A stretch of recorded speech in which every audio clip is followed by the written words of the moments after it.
Film industry में जुड़ी हुई बहुत सारे ऐसे राज रहस्य कई ऐसी हीरोइन के साथ रहे, इसमें भी है। चाहे वो दिव्या भारती का मामला हो, श्रीदेवी का मामला हो, या फिर जिया खान सबसे नई अदाकारा। इन तीनों की मौत हालांकि अलग अलग तारीखों पर अलग अलग वजहों से हुई। एक चीज़ कॉमन थी, इन तीनों की पोस्टमार्टम रिपोर्ट में अल्कोहल मिला था, शराब पी हुई थी काफ़ी। और इसके अलावा दिव्या भारती और जिया खान की अगर हम बात करें तो उसमें वही है कि सुसाइड और साजिश के बीच में मामला उलझा रहा, तो ये दूसरा कॉमन था। श्रीदेवी की मौत में अलग बात है कि वो वहाँ पे जो रिपोर्ट आई थी फाइनल वो ये था कि एक्सीडेंटल डूबने से बाथटब में मौत हुई थी।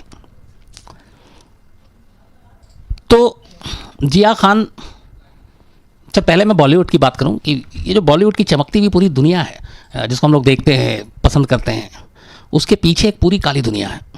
और यहाँ पे बहुत सारे लोग आते हैं नाम कमाने के लिए, शोहरत कमाने के लिए, और इस चकाचौंध में खो भी जाते हैं। कुछ को मंजिल मिलती है, कुछ स्टार बनते हैं, और कुछ फिर अकेलेपन का शिकार हो जाते हैं। कुछ ऐसे भी हैं जिनको तरक्की मिली, बहुत कामयाबी मिली, स्टारडम मिला, लेकिन वो उसको संभाल नहीं पाए, धीरे धीरे फिर काम नहीं मिलना बंद हो गया और वो अकेले अपने आप को करते चले गए। तो एक बार स्टारडम पाने के बाद, बॉलीवुड में आने के बाद, जब आप फिर नाकामी और इस तरीके की तरफ बढ़ते हैं तो फिर सर्वाइव करना बड़ा मुश्किल हो जाता है। बड़ा बेसिक के काम सोचे आम इंसान का कि मान लीजिए कि स्टार है जिसको हम पर्दे पे देखते हैं, टीवी पे देखते हैं, पहचानते हैं, उसके साथ फ़ोटो खिंचाते हैं, ऑटोग्राफ लेते हैं, गाड़ियों में आता जाता, आती जाती है। अचानक उसके दिन फिरते हैं, काम मिलना बंद हो जाता है, बेरोज़गार, कोई सपोर्ट नहीं। तो उसके लिए ये है कि जो उसने स्टारडम रहते हुए अपना स्टेटस मेंटेन किया था वो उस बेरोज़गारी और गरीबी में कैसे करे। उसके लिए बस या लोकल ट्रेन में सफ़र करना भी बड़ा मुश्किल काम होता है। तो ऐसे लोगों की ज़िंदगी ज़्यादा तकलीफ़देह हो जाती है। इसका थोड़ा सा जो हिस्सा है वो जिया खान की स्टोरी से मिलता है, अलग पूरा नहीं कहूँगा लेकिन थोड़ा सा। जिया खान एक अमेरिकन ब्रिटिश एक्टर के तौर पे मैं उनको मतलब मान के चलता हूँ, इसलिए कि उनकी जो पैदाइश थी वो न्यूयॉर्क अमेरिका में हुई। उनके जो फादर थे वो इंडियन अमेरिकन बिजनेसमैन थे ओरिजिन के, और उनकी मदर के ज़्यादातर रिलेटिव और वो सब पाकिस्तानी। हालांकि उनकी खुद मदर जो आगरा की रहने वाली थी, राबिया खान, और उनके बाकी कज़न वज़न पाकिस्तान में 2 हीरोइन हैं जो इनकी कज़न हैं।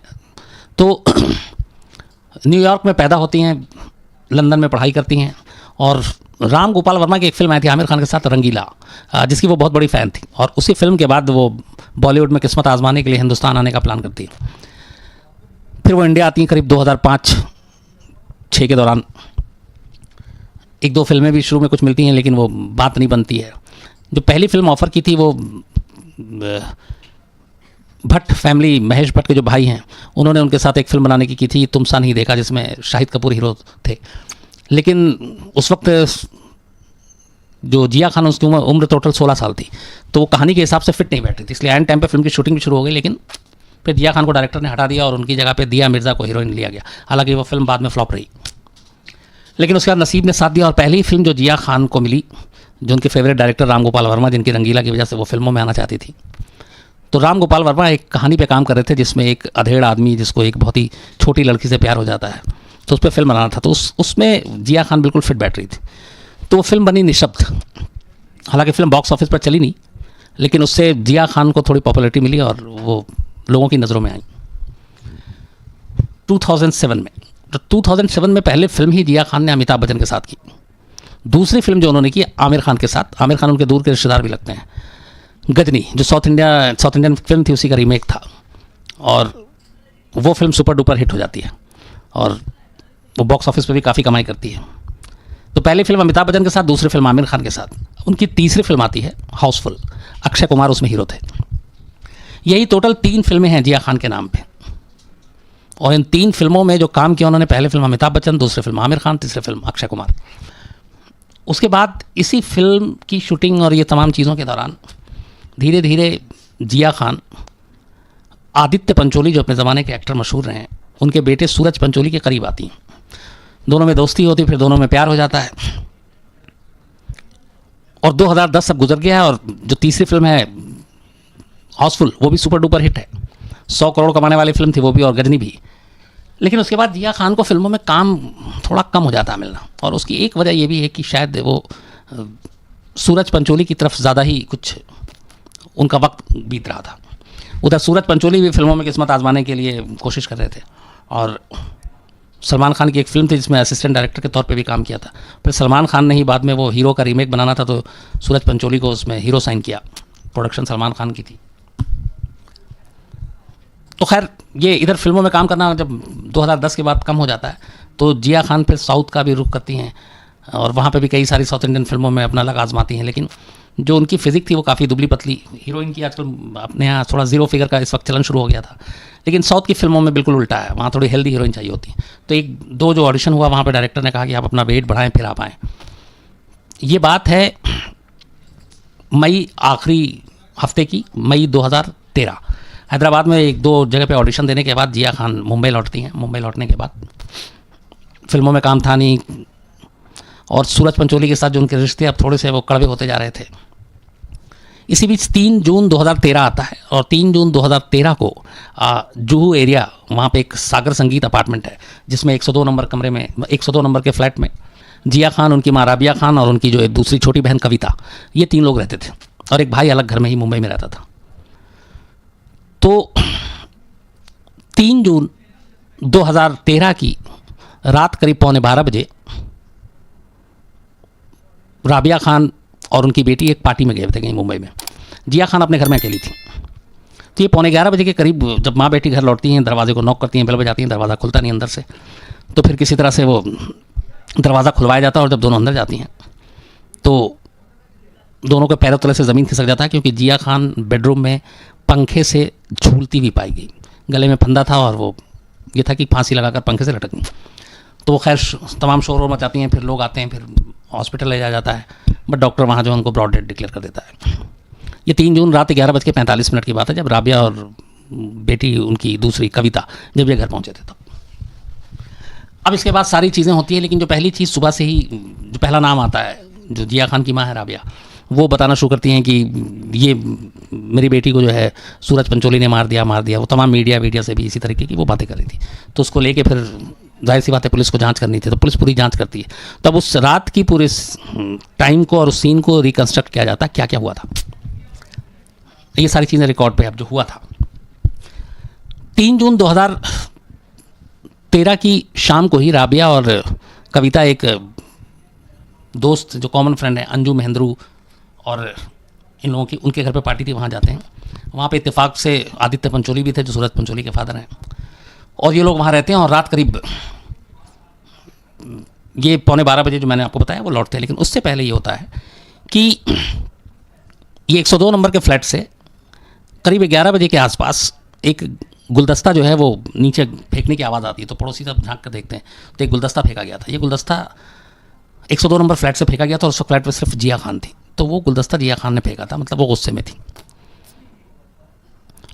उसके बाद जब कॉल डिटेल और ये सारी चीज़ें खंगाली जाती है तो पता चलता है कि 12:53 से लेके 10:53 से लेके, माफ़ कीजिएगा, 11:22 तक जिया खान का मोबाइल लास्ट कॉल डिटेल था ये, और ये कॉल था सूरज पंचोली का।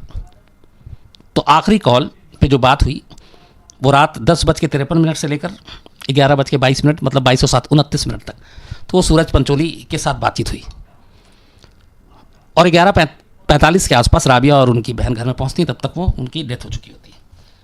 इसके अलावा जो व्हाट्सअप सारे मोबाइल देखे जाते, तो व्हाट्सअप बहुत सारे थे, वो सारे जिया खान और सूरज पंचोली के ही बीच के थे, और टाइम भी थे, वक्त भी वही था। तो ये सारी चीज़ें इशारा करती हैं। तो पुलिस फिर सूरज पंचोली को बुलाकर पूछताछ करती है। तो सूरज पंचोली मानते हैं कि हाँ उन दोनों के बीच में दोस्ती थी, प्यार था, सब कुछ। लेकिन उनकी मौजूदगी उस वक्त जब ये 3 जून रात 2013 को जब रात को जो कुछ हुआ, मतलब 10 बजे से लेकर 11:15 बजे तक उस अपार्टमेंट में, सागर संगीत अपार्टमेंट जुहू में नहीं था, उनका लोकेशन कुछ और था। तो पुलिस ये सारी चीज़ें तफ्तीश कर लेती है। उसके बाद पूछताछ करने के बाद सूरज पंचोली को छोड़ देती है। 3 जून को ये होता है। 5 जून को पोस्टमार्टम और तमाम जो बाकी फॉर्मेलिटीज़ थी पूरी होने के बाद 5 जून को बॉडी फैमिली को सौंपा जाता है, और इस्लामिक रीति रिवाज के हिसाब से जुहू के पास ही कब्रिस्तान में जिया खान को दफना दिया जाता है। तो 2 दिन गुजर चुके थे, और इस दौरान अब लगातार राबिया खान जो है वो थोड़ी मुखर होती जा रही थी, गुस्से में थी, और वो बार बार यही कह रही थी कि जिया ने सुसाइड नहीं किया, उसका कत्ल किया गया है, और पुलिस के ऊपर भी प्रेशर था। तो इसी दौरान में अपने पुलिस सब कुछ जांच कर रही थी, और वक्त बीत रहा था। तो 5 जून को जब दफना दिया गया और 3 जून को मौत हुई थी, इस दौरान में कुछ नहीं हुआ। फिर 6 जून आता है। 6 जून को भी उनकी माँ लगातार पुलिस पर प्रेशर बना रही थी, लेकिन कुछ नहीं हुआ। अचानक 7 जून को केस में एक, अभी तक कुछ घर से ऐसा कुछ मिला नहीं था जो कोई शक सवाल कुछ पैदा करे। 7 जून को राबिया की जो दूसरी बेटी है कविता, वो एक 6 पन्ने का सुसाइड नोट लेकर पुलिस के पास पहुंचती हैं और वो बताती हैं कि ये जिया खान के पर्स से मिला था और वो 6 पन्ने का इंग्लिश में लिखा हुआ सुसाइड नोट था और उस पूरी सुसाइड नोट में नाम किसी का नहीं था, लेकिन कहानी पूरी थी। हैंडराइटिंग जो मिलाया जाता है तो वो पता चल जाता है कि सूरज पंचोली की हैंडराइटिंग है। तो उसका पूरा निचोड़ जो सुसाइड नोट में था वो ये था कि जो कहानी लिखी थी एक तरह से जिया ने, वो ये कि जब से मतलब मैंने तुम्हारे लिए सब कुछ किया, अंधाधुन प्यार किया, तुम्हारे साथ एक नई ज़िंदगी शुरू करनी थी, शादी करनी थी, घर बसाना था, बर्थडे से लेकर तमाम चीज़ों में मेरी जितनी हैसियत थी मैंने तुम पे उतने पैसे भी खर्च किए, मैं तुम्हारे लिए पैसे बचाती थी पर तुमने मेरी कभी इज्जत नहीं की, तुम अपने करियर और बाकी पार्टीज़ इन्हीं चीज़ों में उलझे रहे और मुझे हमेशा तुमने टॉर्चर किया, मुझे मेंटली फिजिकली मारा पीटा, लेकिन फिर भी मैं इतना तुमसे प्यार करती हूँ कि तुमको भुला नहीं पाई। और इवन ये एक जगह पर रेप का भी शब्द था कि मैंने अपनी जान से ज़्यादा तुम्हारे कहने पे मैंने गर्भपात कराया, अबॉर्शन कराया और तुमने मेरा रेप किया। इस तरीके की सारी चीज़ें उसमें उस सुसाइड नोट में 6 पन्ने के लिखा हुआ था, बट नाम कहीं नहीं था, किसी भी जगह पे नाम नहीं लिखा हुआ था। तो ये सुसाइड नोट जो है वो एक सबूत के तौर पे सामने आता है और उसमें ये होता है कि जिया जो अपनी, अगर उसने सुसाइड किया है तो वो सिर्फ और सिर्फ उसके लिए करी जिसके बारे में उसने सुसाइड नोट में लिखा है, और वो सूरज पंचोली।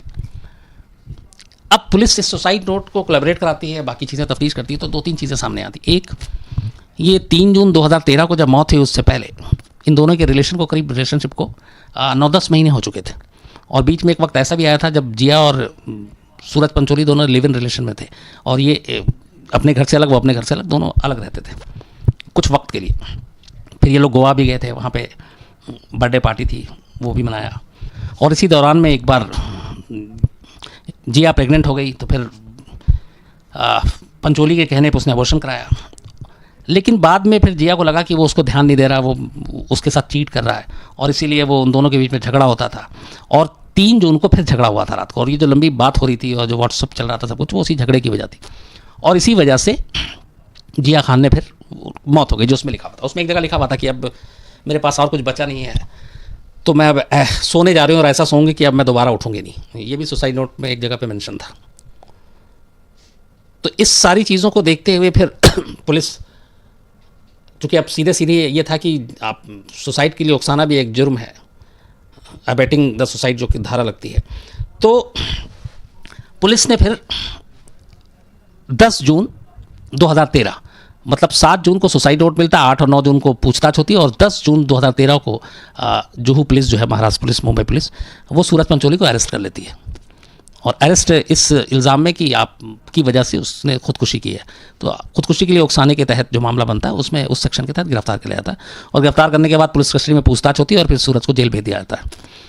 तो 10 जून को अरेस्ट होता है, लेकिन 10 जून के बाद करीब 22 दिन तक सूरज पंचोली जेल में रहते हैं। 2 जुलाई को फिर बॉम्बे हाईकोर्ट में बेल की जो अपील की थी, तो बॉम्बे हाईकोर्ट 2 जुलाई को फैसला देती है और सूरज पंचोली को जमानत पर रिहा करने का आदेश दे देती है। तो 22 दिन जेल में रहने के बाद 2 जुलाई 2013 को सूरज पंचोली बेल पे बाहर आ जाते हैं। इस बीच पुलिस अपना मामले की जांच कर रही थी और राबिया लगातार ये कह रही थी कि जिया ने सुसाइड नहीं की। फिर कुछ तस्वीरें जारी की गई जिसमें गले पे और चेहरे पे कई मार्क्स थे, निशान थे जिया खान के। तो जनरली सुसाइड के दौरान वैसे मार्क्स नहीं आते हैं। हालांकि मुंबई पुलिस की फॉरेंसिक टीम ने सबने जांच की थी, लेकिन उससे कुछ हुआ नहीं और वो सब यही मानकर चल रहे थे।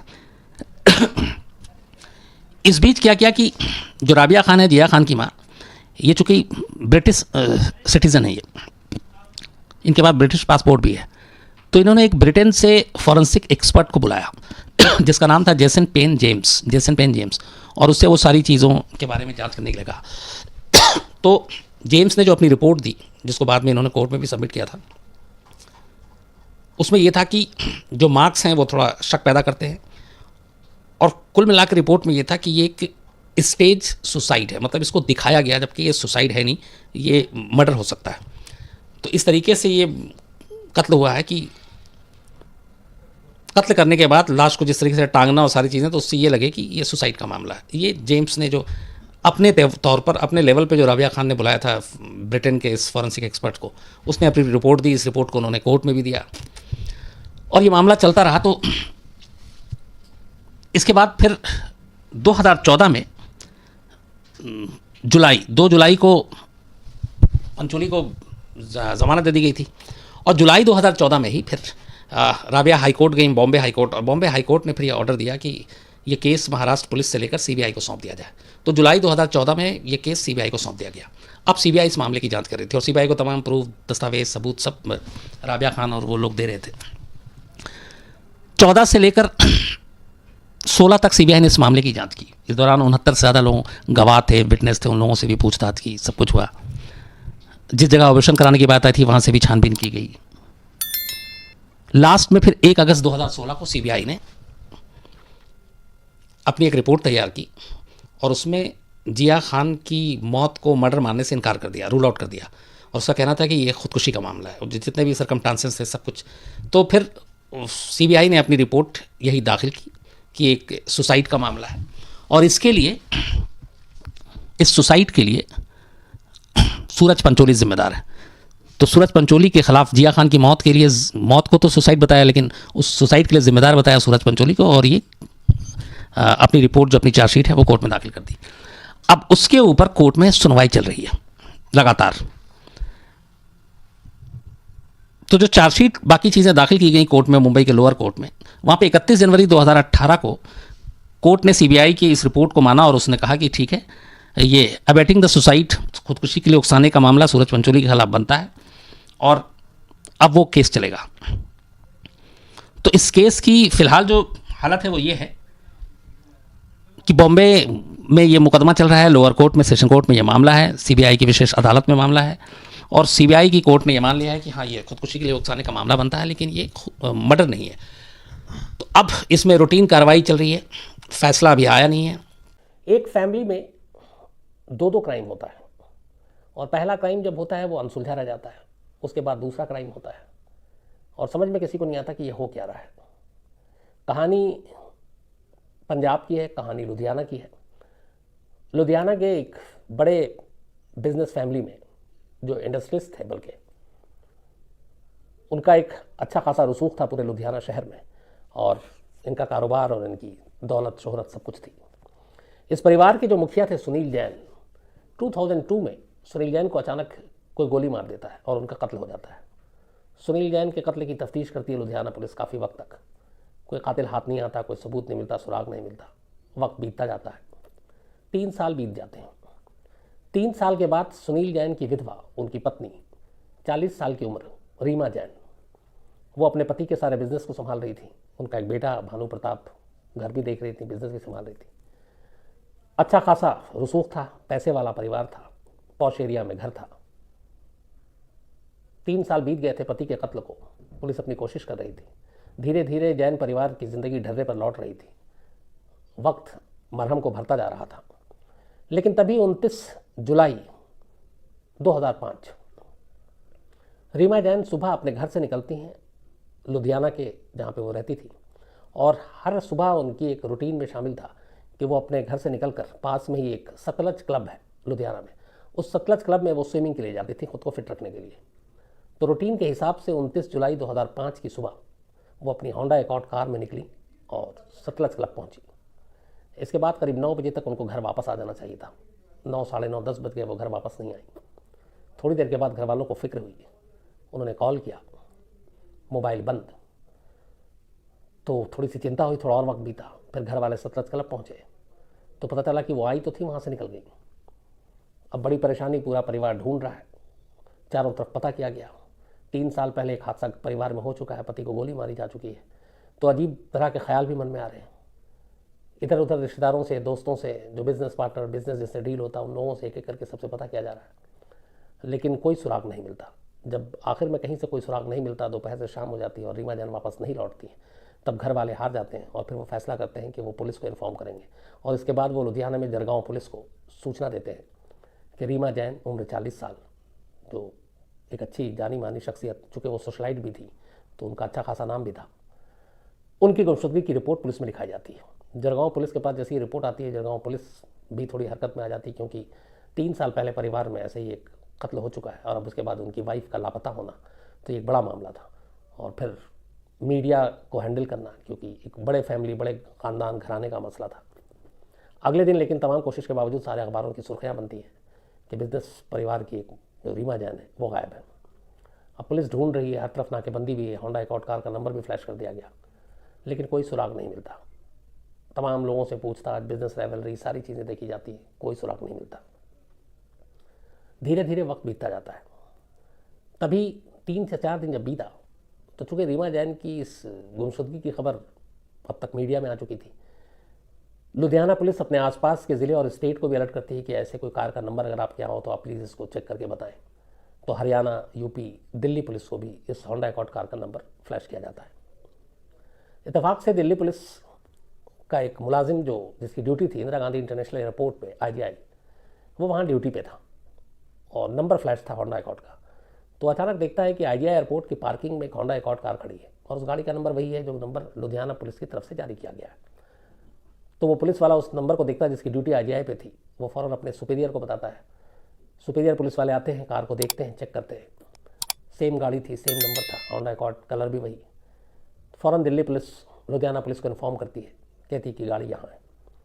खबर सुनते ही लुधियाना पुलिस दिल्ली पहुँचती है, एयरपोर्ट पहुँचती है, साथ में फैमिली के मेंबर को भी लेकर आती है। फैमिली मेंबर गाड़ी को पहचान लेते हैं, देखते हैं उस कार में ऐसा कुछ नहीं था सिवाय उनकी जो स्विमिंग कॉस्ट्यूम लेकर जाया करती थी वो रखा हुआ था उसी तरह से डिक्की में। तब उस कार की बरामदगी ने इस पूरे केस को मोड़ कर रख दिया।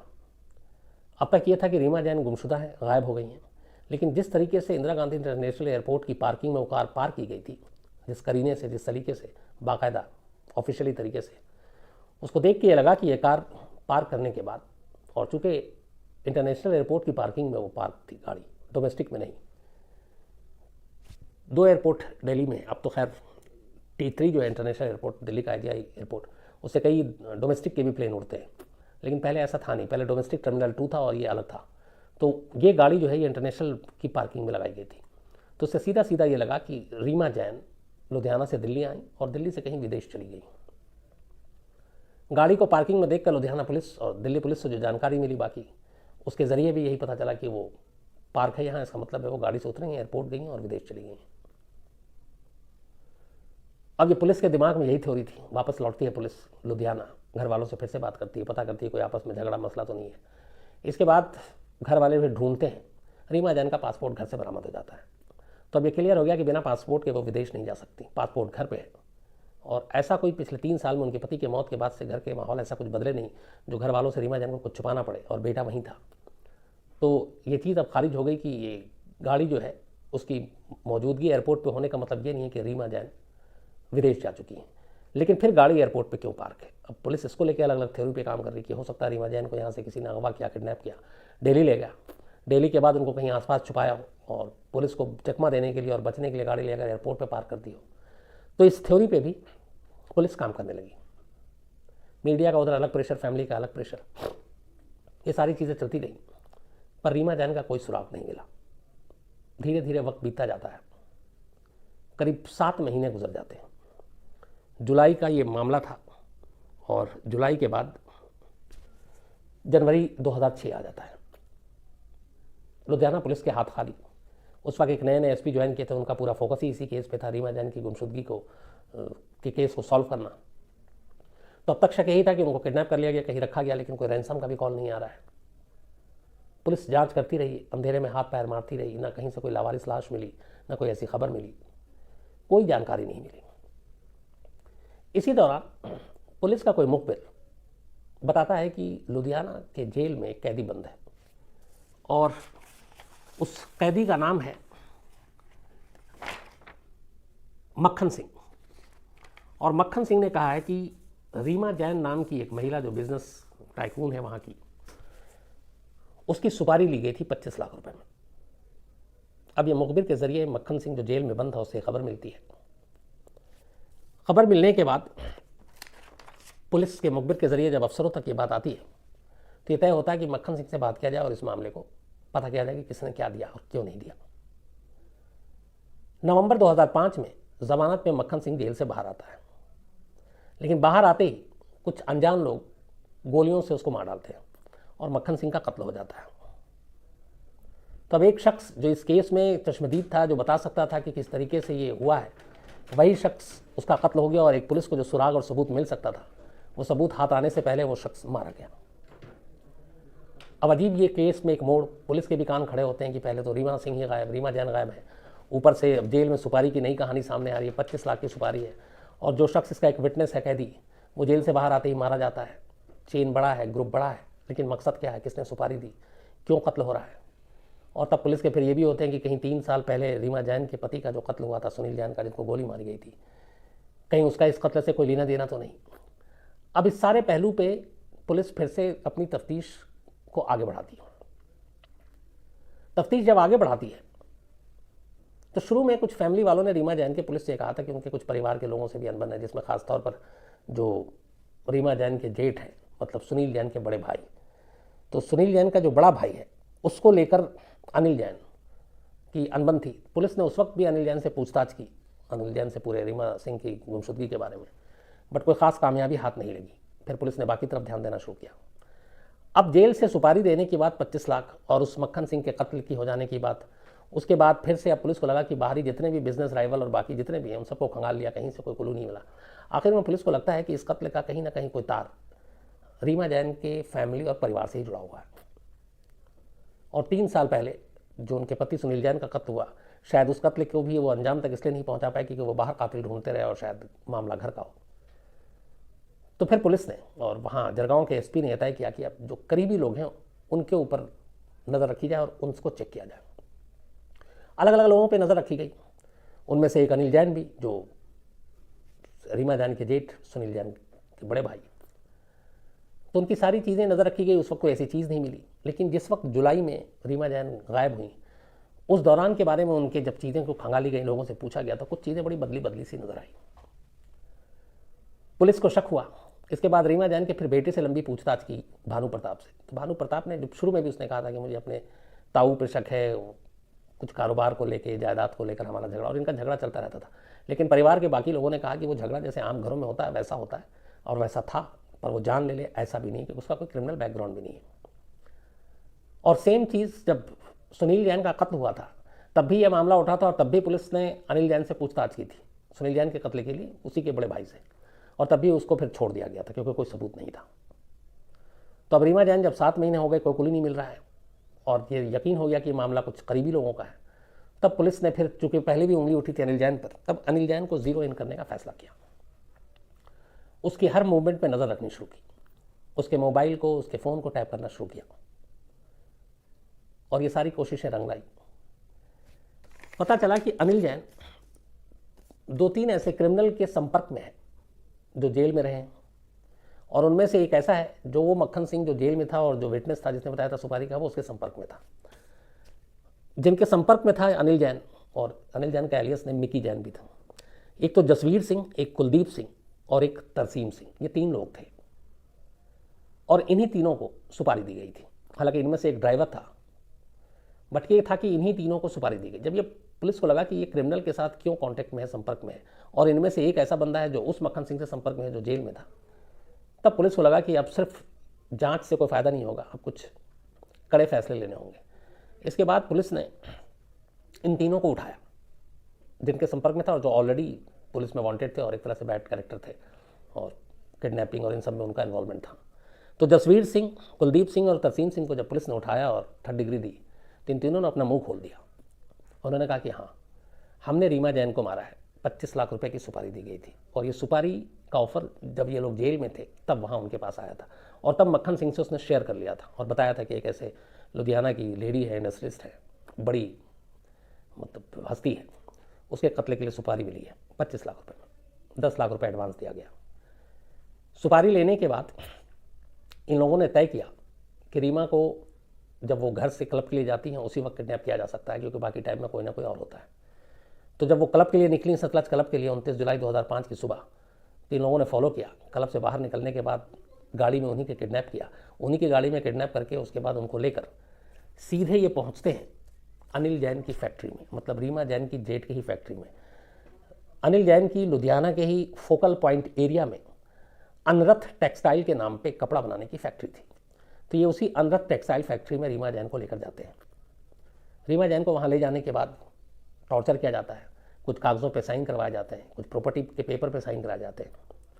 इसके बाद रीमा जैन को इंसुलिन का इंजेक्शन दिया जाता है। अब इंसुलिन का इंजेक्शन आमतौर पे डायबिटीज़ पेशेंट के लिए होता है और ये एक तरह का साइलेंट किलर इंजेक्शन है। जिन लोगों को डायबिटीज़ नहीं है उनको आप इंसुलिन का इंजेक्शन अगर एक से ज़्यादा देते हैं तो उनकी आप जान खतरे में डालते हैं, क्योंकि आपका ब्लड शुगर लो कर देता है। तो कोशिश ये थी, और इनकी प्लानिंग पहले इन्होंने किडनैप तो कर लिया, पर आगे क्या करना ये तब तक इन्हें कुछ मालूम नहीं था। फिर इन्हें लगा कि अगर ये कहीं लाश मिलती है और बरामद होती है और सब कुछ पता चलता है तो शक आएगा तो पकड़े जाएंगे। तो अब ये कोशिश हुआ कि कत्ल को कुछ बीमारी या किसी और चीज़ से जोड़ा जाए। इन्हें ये जानकारी नहीं थी कि इंसुलिन का इंजेक्शन जो है वो सिर्फ उस पेशेंट के लिए ही, और रीमा जैन को शुगर नहीं था। तो उन्होंने उसको 4 इंसुलिन के इंजेक्शन लगा दिए, सिर्फ इसलिए कि अगर कल को पोस्टमार्टम हो, लाश बरामद हो, तो उसमें मौत की वजह कुछ और आए, कत्ल ना है। उसमें फिर एक तरह से सफोकेशन और दम घुटने, ब्लड प्रेशर, शुगर लो, यही सब दिखाता। तो उन्होंने ये इंजेक्शन लगा दिए, टॉर्चर किया। इसके बाद रीमा जैन की वहाँ मौत हो गई। मौत के बाद वहीं फैक्ट्री के अंदर एक सेप्टिक टैंक था, उस सेप्टिक टैंक के अंदर रीमा जैन की लाश को डाल दिया और सारे अपने अपने पैसे लेकर निकल गए। अनिल जैन अपने घर पहुंच गया। उसके बाद अपने ही इन्हीं तीनों में से एक तरसीम सिंह के ज़रिए इन्होंने होंडा एकॉर्ड गाड़ी निकाली फैक्ट्री से उसी दिन, सेम डे, जैसी रीमा जैन पहुंची, और उस गाड़ी को कहा कि तुम दिल्ली ले जाओ और इसको इंदिरा गांधी इंटरनेशनल एयरपोर्ट की पार्किंग में पार्क कर दो। तरसीम सिंह वो गाड़ी लेकर लुधियाना से दिल्ली आता है और उसको ले जाकर पार्क कर देता है। पार्क करने का मकसद यही था कि लोगों को और पुलिस को खासतौर पर भटकाने का, कि रीमा जैन बिना किसी को बताए हुए विदेश चली गई, ताकि पुलिस ये मान ले, यकीन कर ले कि वो विदेश में जब आएंगी तब देखेंगे और बाकी किसी के ऊपर शक ना जाए और पूछताछ ना हो। तो ये सारी चीज़ें इन 3 लोगों की गिरफ्तारी के बाद पता चली। अनिल जैन को फिर उठाया गया, लेकिन अभी तक लाश नहीं मिली थी। अब अनिल जैन को जब पकड़ा गया, तब अनिल जैन को जब बताया गया कि तुम्हारे जो 3 लोगों को तुमने सुपारी दी है वो सब पुलिस के सामने मुँह खोल चुके हैं, तब अनिल जैन भी टूट गया। इसके बाद वो पुलिस को साथ लेकर अपनी फैक्ट्री पहुँचता है। फैक्ट्री में पुलिस की टीम पहुँचती है। पुलिस की टीम अपने साथ फॉरेंसिक एक्सपर्ट्स और जुडिशियल मजिस्ट्रेट को भी लेकर जाती, क्योंकि उनके सामने बरामदगी दिखानी थी, वरना कल को ये उंगली उठ सकती थी कि पुलिस ने कहीं और से बरामदगी दिखाई और खामखा अनिल जैन की फैक्ट्री को बदनाम कर दिया।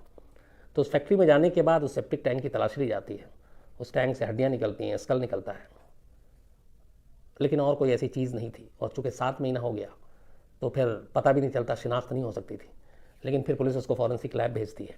फॉरेंसिक लैब में सुपर इम्पोजिशन के ज़रिए उस स्कल को एक चेहरा दिया जाता है, तस्वीर बनती है, और उस हड्डियों के ज़रिए रीमा जैन की माँ के सैंपल लिए जाते हैं, डीएनए मैच किया जाता है, डीएनए मैच कर जाता है, तो ये कन्फर्म हो जाता है कि ये लाश रीमा जैन की ही है। इसके बाद वो टुकड़े और हड्डियों के और कंकाल उनके घर वालों को सौंप दिया जाता है। अनिल जैन और इन तीनों को पुलिस गिरफ्तार कर लेती है। इसके बाद सेशन कोर्ट में ये मुकदमा चलता है। 7 साल तक चले मुकदमे के बाद 2012 में अदालत अपना फैसला सुनाती है और इन चारों को, मतलब अनिल जैन और मिकी जैन, जसवीर सिंह, कुलदीप सिंह और तरसीम सिंह, इन चारों को उम्र कैद की सज़ा सुनाती है।